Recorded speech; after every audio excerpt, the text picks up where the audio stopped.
Kusog nga palakpak alang sa atong buhi nga Dios. Makahimo namong tanan sa pagpanglingkod.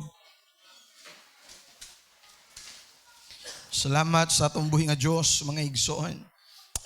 O dugang lang na akong pahibalo nga matud pa sa atong panday, mubalik ta sa malimono pohon human sa atong fellowship sa mga katatayan.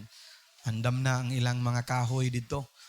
Dito nagikan si Brother Joko, nagabas siya og lubi para imuon nga galamiton sa maong balay sa atong buhi nga Dios. O malipayo na nga atong kasing-kasing mga igsoon ko nga kapartita sa maong buluhaton sa Ginoo sa dapit sa malimono. Malipayon ba mo mga igsoon? Amen. Hallelujah.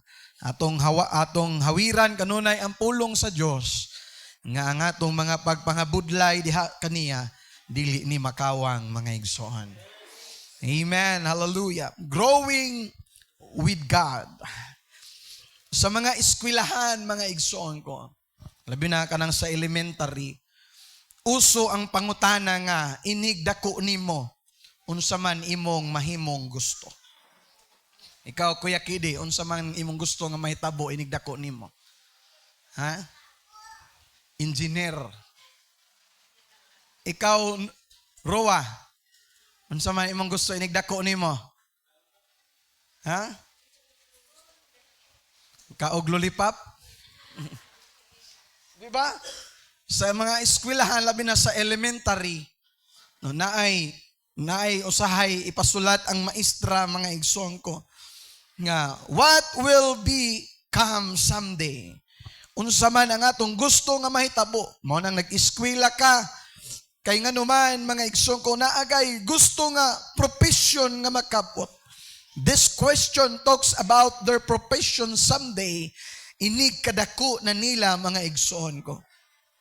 Ingon usab nga mga ginikanan, aduna usab kitar panglantaw alang kanila. Nga moabot ang panahon makita nato sila nga mahimong successful sa kinabuhi. Hello. Amen. Wala man siguro ginikanan diri nga nang lantaw sa iyang anak nga mahimo ning someday ang akong anak mahimong number 1 nga kriminal sa Pilipinas. Walay tarong nga ginikanan nga maghuna-huna ana. Walay tarong nga ginikanan nga nangandoy nga ang iyang anak mahimong badlungon sa katilingban inig abot sa panahon, mga igsoon ko. Wala ang tanan natong panglantaw alang kanila, mga igsoon ko, mga maayo gyud igsoon. Amen. Hallelujah. Apan untana dili lang ang kalampusan sa kalibutan atong tinguhaon alang kanila. Labaw sa tanan ang mahimo silang successful sa pagpangalagad mao'y pinakagitinguha nato nga ilang makabot diining kinabuhian. Ang tanan mo, praise the Lord. There is more. Naapay mas labaw, ana, nga mga pangandoy. Naapay mas labaw, ana, nga mga profesyon, mga igsoon ko. Dili daw tan ang kabuto na nga mga butang. Dili daw tan ang tinguhao na nga mga butang, mga igsoon ko. Apan dili usab nato kalimtan ang pinakauna nga butang nga dapat nato i-prioridad sa atong kinabuhi ug sa sumusunod nga henerasyon kanato ang unahon ng Dios labaw sa tanang butang. Sa atong gibasa nga bersikulo, mga igsoon ko, let's talk about the bitterness of Hannah, or kung sa Bisaya pa si Ana. In 1 Samuel chapter 1 verse 10 to 11, atong basahon ni mga igsoon ko, ingon diha, gidungan tatanan 1 to 3 go. Og si Ana diha sa kapaitan, gayud sa iyang kalan. Og nagampo kang Jehova og naghilak sa dakong diha sa. Si Ana kuno diha sa kapaitan gayud sa iyang kalan. Og nagampo kang Jehova og naghilak sa dakong kasakit. Ana experienced bitterness because of her barrenness. Kabalo mo sa barren? O, gitakupan ang iyahang taguangkan. Siguro nakadungog siyag mga dili maayong pulong nga nagisgot sa iyang kahimtang. Kay lagi kaniadto mga igsoon ko, pag wala kay anak, giisip ka mga igsoon ko nga tinunglo. Lahi ang description sa una. Karon na naman ang gitawag nga basig na pikos ka. But so much for that mga igsoon ko, in respect to those who experience that mga igsoon ko, wala ta nag-discriminate kanila. But hato lang ning nahisgutan mga igsoon ko kay nalambigit mani sa atong pagtulunan mga igsoon ko nga atong hisgutan karon. Maybe kung karon na ay mga kasakit, na ay mga kapaitan, labi nag-struggle mo nga magbuo og anak, wala sila, even Hana, wala siya makaikyas sa mga pulong nga makapasakit kaniya tungod sa iyang kahimtang. Hinungdan mibati siya dakong kasakit. Kay iyang banang nga si Elkana, dunay duha ka asawa, si Peninas ug si Hana. Si Peninas, daghan siya anak na pulo, pero si Hana wala.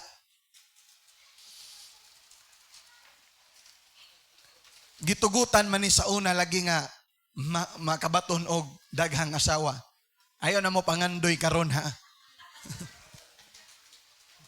Ngano man lagi to si Elkana, Pastor, duha man.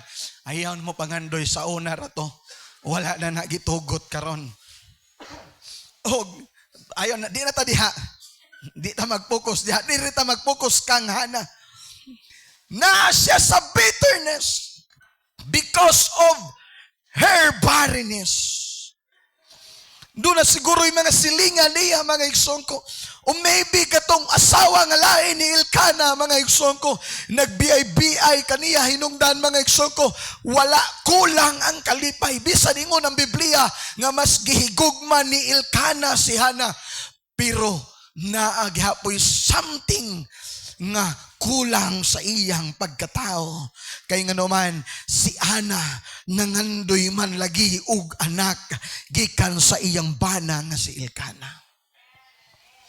Wala siya makaikyas sa mga komento sa mga tao, sa iyang mga silingan, sa iyang mga higala, sa iyang mga parente. Siguro maybe wala makaikyas si Hana, mga igsoon ko. Siguro wala kagay kalipay sa Diyos. Maunang gitakupan ang imong taguangkan. Siguro dunay mga hinungdan nganong nahimong tinunglo ka ana. Hinungdan dili ka makaanak. Sa uban giisip nila kini nga tunglo apan atong nasayran nga diha sa Diyos. Gipreserve di ay ang taguangkan ni Ana alang sa malabot na bata nga si Samuel. Barrenness, it may represent a place of waiting and testing. Hello. Nagrepresentar ni mga igsoon ko og dapit sa pagpaabot og pagsulay. What will be your reactions? Maybe mga igsoon ko, we all have barren days. We all have barren months, barren years in our lives, mga igsoon ko. Sama kang Ana, doon na po tayo mga panahon nga na-experience ta, mga igsoon ko, barrenness, nga murag walay katubagan sa atong mga pag-ampo. Years of waiting. How many years, mga igsoon ko, nga nagpaabot ta sa tubag sa Diyos sa atong mga pag-ampo diha kaniya. But let us trust the Lord's timing. There is always a perfect time diha sa Diyos. There is always a perfect time sa Ginoo. Let God preserve us in our fruitfulness. Ang uban gi-judge nila si Ana as a coarse woman, pero sa mata sa Diyos gipreserbar lang di ay ang taguangkan ni Ana.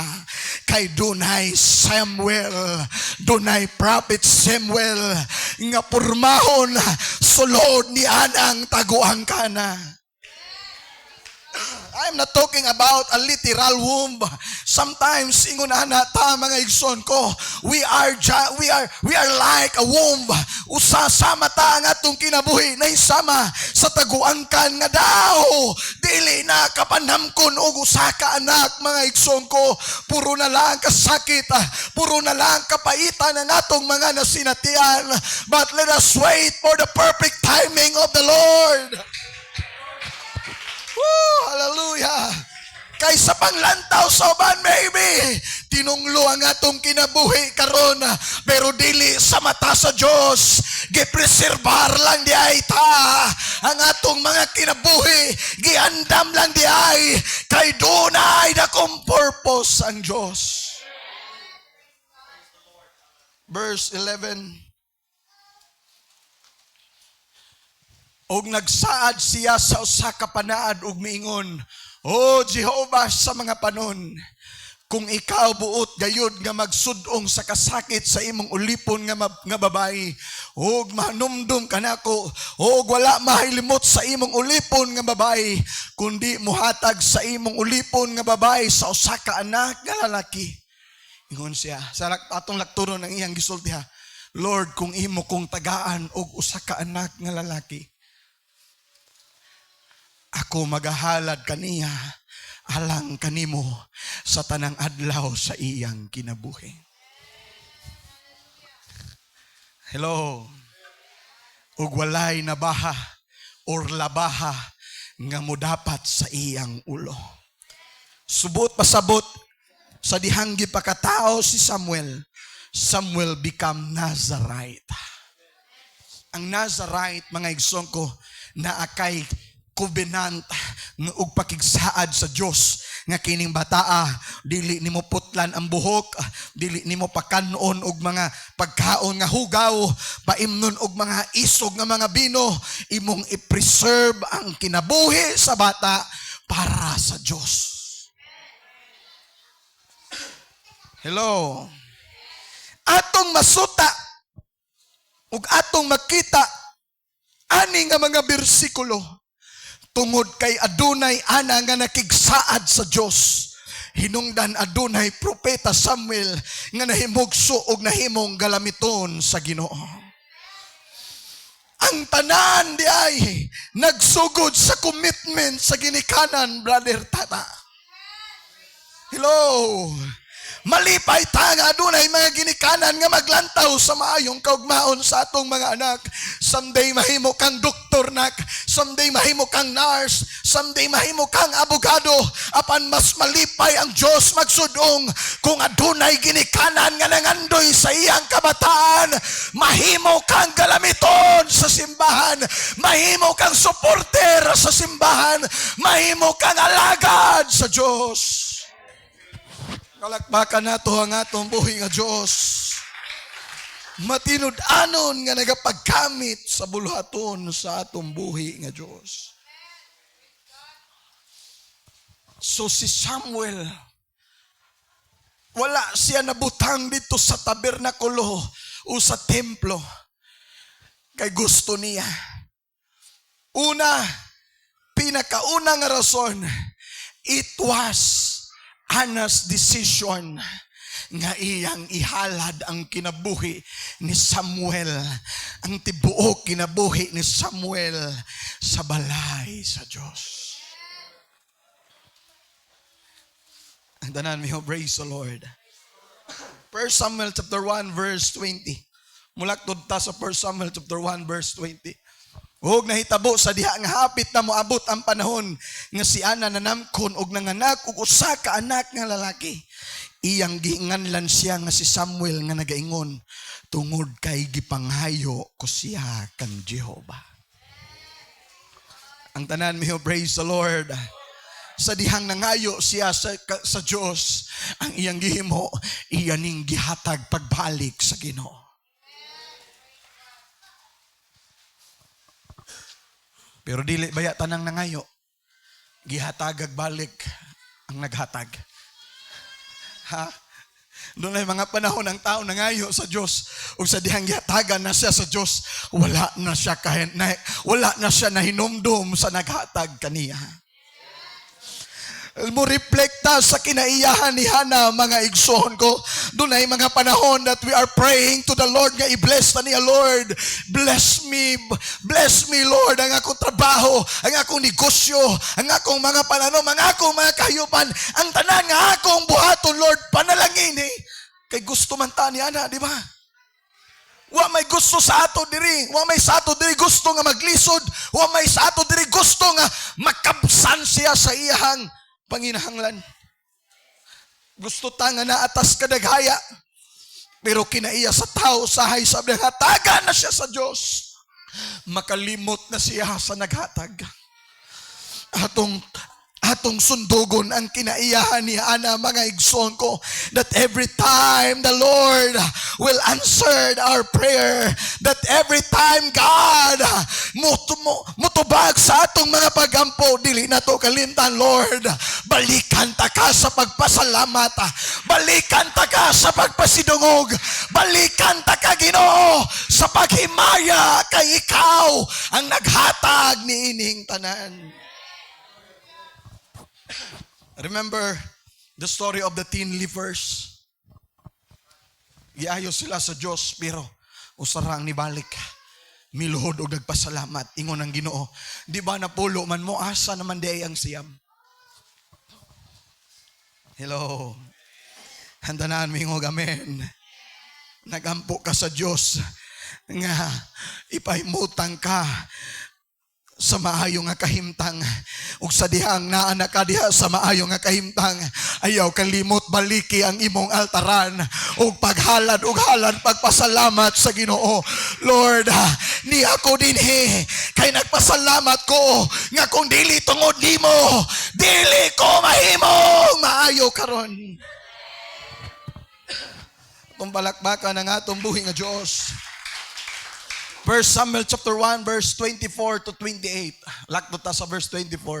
Ug sa diha nga siya nalutas na, gidala siya uban kaniya lakip ang tutulo ka laking baka. Pagkalutas ni Samuel, gidala na ni Hana ug ni Elkana si Samuel padulong didto. Prior ana nga verse, dunay time nga naghalad sila sa templo o gihagad si Ana ni Elkana. Tana, ingon si Hana, dili sa ko muuban hangtod dili malutas ning akong anak.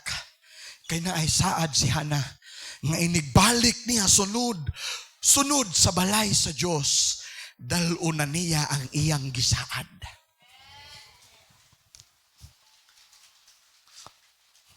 Sa diyang nagkugos-kugos si Hana, kaniadto ako paninggi pangayo sa Dios, pero karon ako nang kugos-kugos. Basig na anay noon diri gusto magkaanak na. I'm not talking about that literal. Kung ato ning i-apply, dili ni literal nga bata. It may be your prayer request. Unsa man ang imong prayer request. Kaniadto, Lord, prayer request pa man ako ni nga makauban ako ang akong mahal sa kinabuhi. Someday you will testify. Salamat, Lord. Ang akong prayer request karon, kauban na ako nga moadto sa simbahan. Hello! Ang tanan mo, praise the Lord. Sa una, Lord, prayer request pa man ako ning makabalay mi og maayo, tarong-tarong og nindot, Ginoo. Ug karon salamat, Lord, naghigda ako, natulog nami, nangaon nami sa among gi-prayer request kaniadto. Kay ang Dios wala naglantaw sa atong kahimtang kaniadto, mga igsoon ko. Ang nasa panglantaw sa Dios ang imong katumanan sa imong mga pag-ampo kaniya. Maybe you are in your barrenness situation today, but continue to pray and to ask the Lord. Kay moabot ang panahon, kugos na nimo, dala na nimo, anaangko na nimo, natamasa na nimo ang imong gi-prayer request kaniadto. Gidala na niya ang bata. ug Brother Ryan, sa dihang dala niya si Samuel padulong sa balay sa Dios, gipakapinan niya nig 3 kalaking baka ug usa ka ipha nga harina. Ambot unsa ni kadaghaning usa ka ipha nga harina? Ibutang na lang nato og usa ka sako nga harina ug usa ka botilya nga bino na ay pakapin ug gidala siya ngadto sa balay ni Jehova sa Silo. Ug ang bata linghod pa ang panuigon ug ilang gipatay ang laki nga baka ug gidala ang bata ngadto kang Eli. Si Eli mao ang saserdote nga maoy nag-alagad sa templo sa Dios, sa balay sa Dios. Ug siya miingon, "O Ginoo ko," ang giingnan ani ha. Kung nakabantay mo ang Ginoo ko diha, small letter G. Ang giingnan niya ang giingnan ni Hana diri, dili ang Dios kundi si Eli. Ingingnan niya si Eli, "O Ginoo ko, ingon nga ang imong kalagbuhi pa, Ginoo ko. Ako mao ang babae nga mitindog haduol kanimo dinhi nga nagampo kang Jehova." Di ba? Atong ibalik ang katuigan. Pila ka tuig? 10 years ago. Nay usa ka babae nga nisulod sa templo.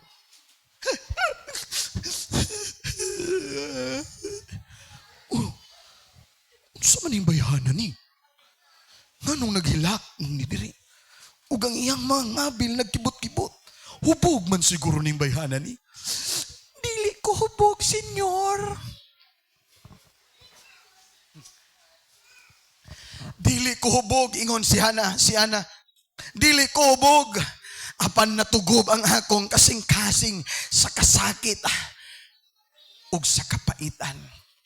Nagampo siya, di ba? Many years ago, nagmeet si Hana ug si Eli adto nga dapit. Pero si Hana naapa siya sa iyang barrenness time. And he prayed and she prayed with her better heart nga ang kasing-kasing puno sa kasakit. Pero pila ka tuig ang milabay, nibalik si Hana dito nga dapit, dala na niya ang answered prayer. Oh, hallelujah. Maybe some of us here today nga hangtod karon naapa sa kapaitan ng imong kasing-kasing, naapa sa kasakit, naapa gidala-dala nimo ang imong prayer request. Until today, you are still crying, asking the Lord nga tubagon sa Dios ang imong paghangyo ug pagpangamuyo. And this is the declaration from the Word of God. Mubalik ka dinhi nga dala na nimo ang katubagan sa imong mga pagampo. Ingon si Hana, "Ako mao ang babae nga mitindog duol kanimo dinhi nga nagampo kang Jehova. Alang niining bataa ako nagampo." Wow. Ug si Jehova mihatag kanako sa akong gihangyo kaniya. "Busa," ingon siya, "ako ning ihatag pagbalik kaniya." Ingon sa gidugayon nga siya buhi, siya gihatag kang Jehova ug siya misimba kang Jehova dito. Hello.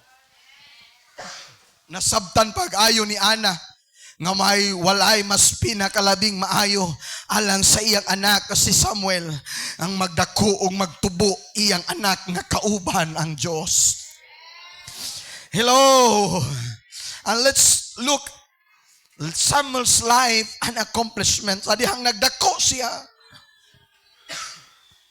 Ingon ang Biblia, mga igsoon ko, nagdako siya nga nag-alagad sa tabernakulo.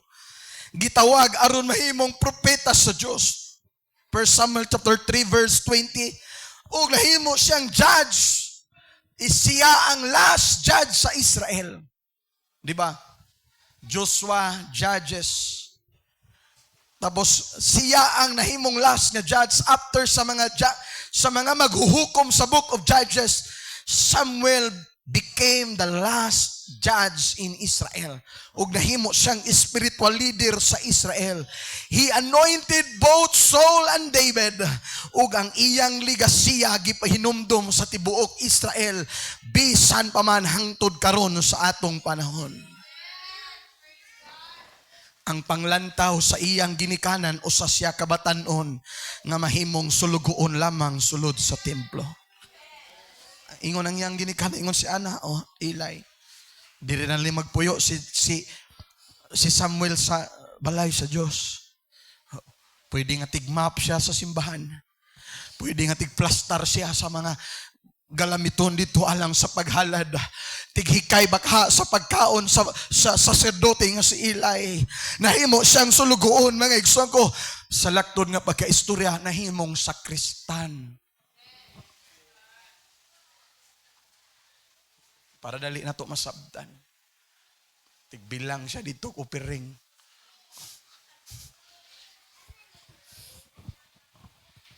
Wala niya to nahimo nga katong nangutana ang pare nga pila may imong nakuha sa opiring ganiha sa Kristan. Ingon din ang sa Kristan. Di madungog pader. Wala to nahitabo kang Samuel ha. Kay si Samuel nagdako siya nga kauban ang Dios. Sa panglantaw sa iyang ginikanan, si Samuel, simple nga sulugoon lamang sulod sa templo. Apan ang panglantaw sa Diyos, usa ka propeta. Usa ka maghuhukom, o usa ka leader sa nasod sa Israel. Ang tanan, may praise the Lord. Maybe there are some children here today nga ang atong panglantaw lahi, ang atong panglantaw unsa maning bataan ni badlungon man, grabe ka kimas, di maminaw, sigdagandagan, dili mo to, pero lahi di ay ang panglantaw sa Diyos. Jeremiah chapter 1 verse 5, before I formed thee in the belly, I know thee, and before thou comest forth out of the womb, I sanctify thee, I ordained thee a prophet into the nations. Nawa, sa wala pa ikaw buhatan ako diha sa tiyan, naila ko na ikaw. Kita nga ginikanan, ilado man gyud dato ang atong anak. Labi ng inahan, kay gikan pagod sa tiyan, 9 months kay gidaladala, o gipadako, gipatubo, mga igsoon ko. So kaila ka, pero taman na ka sa gawas. Ang Diyos, nakita sa Ginoo ang kaugmaon anang bataa. Hallelujah. Na ay giandam ang Diyos na purpose anang bataa. Dili man parihas o nagkadaiya man taog purpose. But the Lord prepared a place and a purpose for every children here. Ang ato lang buhaton ningon nga ginikanan, ato silang giyahan nga magdako sila nga kauban ng Diyos. Hallelujah.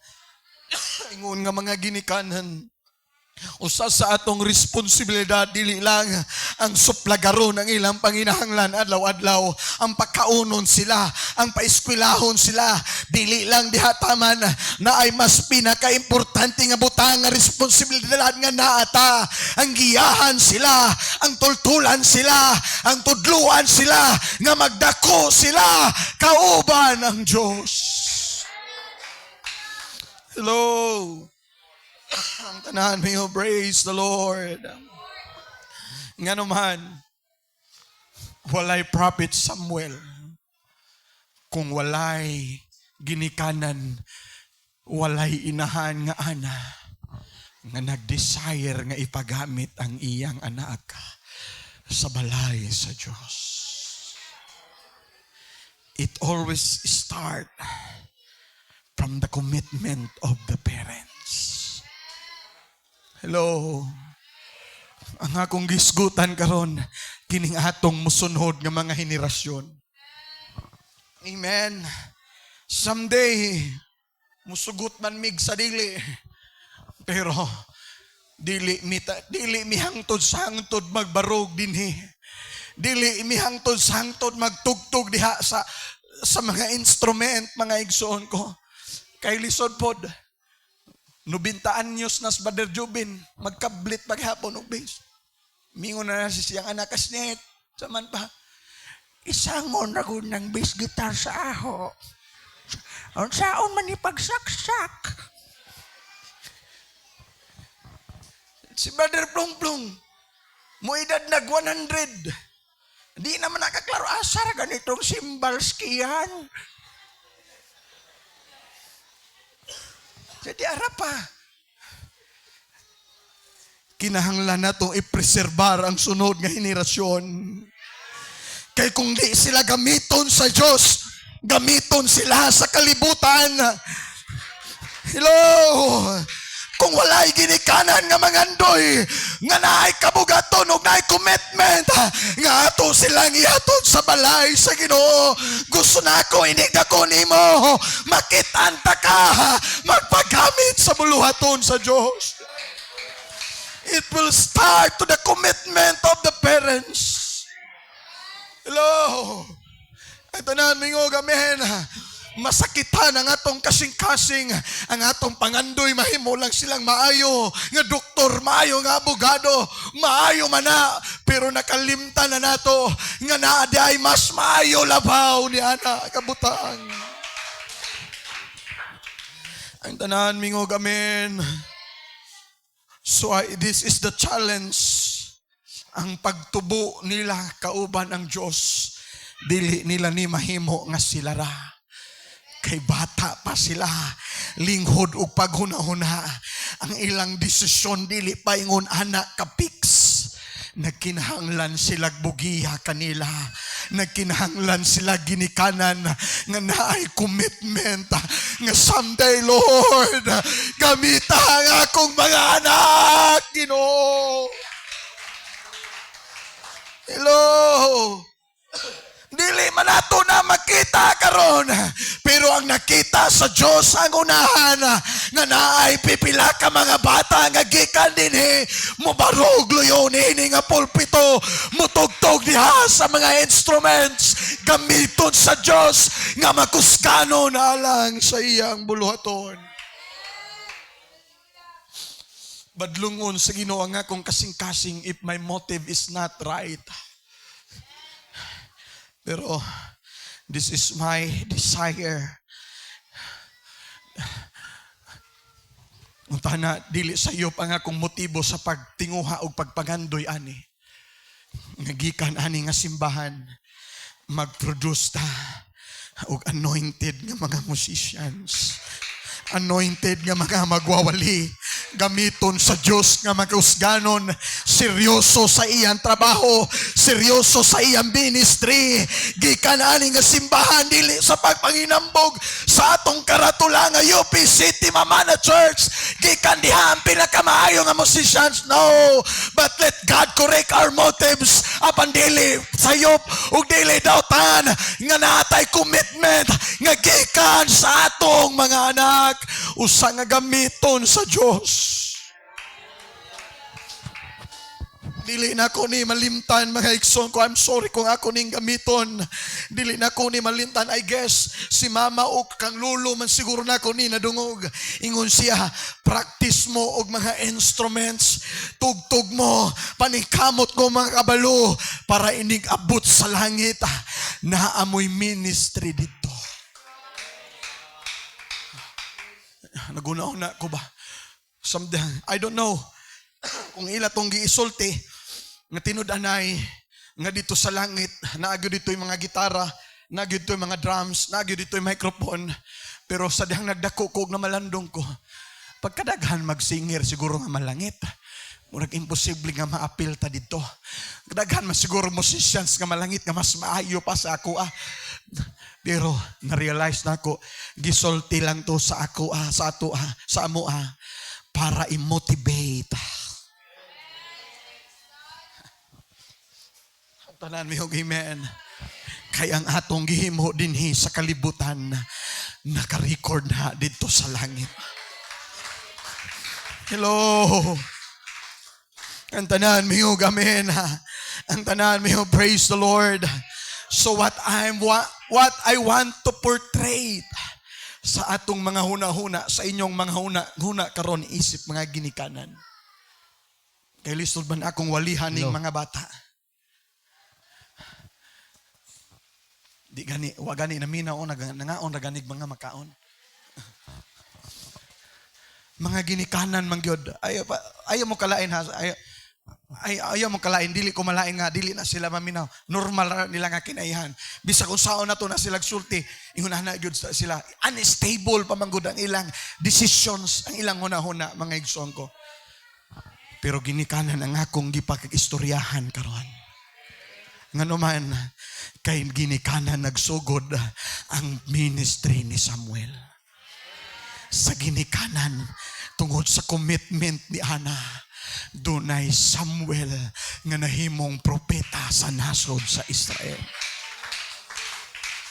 Manindog tang tanan ning takna karon sa iyo nga kautuhon.